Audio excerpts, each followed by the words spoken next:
2025 সালের 18 সেপ্টেম্বর মধ্যপ্রাচ্যের আকাশে নতুন এক কৌশলগত অধ্যায়ের সূচনা।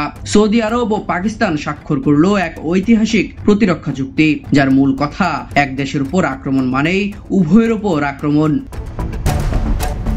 সৌদি আরব বহুদিন ধরেই নিজের নিরাপত্তার জন্য যুক্তরাষ্ট্রের উপর নির্ভরশীল ছিল, কিন্তু আঞ্চলিক অস্থিরতা, ইসরায়েল হামাস সংঘাত এবং কাতারে হামলার পর সৌদি বুঝতে পারে নতুন জোট ছাড়া নিরাপত্তা নিশ্চিত করা কঠিন। আর সেখানেই আসে পাকিস্তান। পাকিস্তান শুধু দক্ষ সেনাবাহিনী নয়, মুসলিম বিশ্বের একমাত্র পারমাণবিক শক্তিধর দেশ। তাই সৌদির জন্য পাকিস্তান এক নিরাপত্তার ঢাল, আর পাকিস্তানের জন্য সৌদি এক কৌশলগত অর্থনৈতিক শক্তি। কিন্তু এই চুক্তি নিয়েও প্রশ্ন উঠেছে। ভারতে বিষয়টি গভীরভাবে নজরে রেখেছে। দক্ষিণ এশিয়ার কৌশলগত ভারসাম্য কি বদলে যাবে?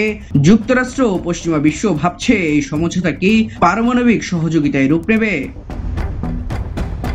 বিশ্লেষকরা বলছেন এটি শুধু দুই দেশের প্রতিরক্ষা চুক্তি নয়, বরং মুসলিম বিশ্বের এক নতুন ভূ রাজনৈতিক বাস্তবতা, যেখানে সৌদি পাকিস্তান একসাথে দাঁড়িয়ে শক্তির ভারসাম্যে নতুন সমীকরণ তৈরি করেছে।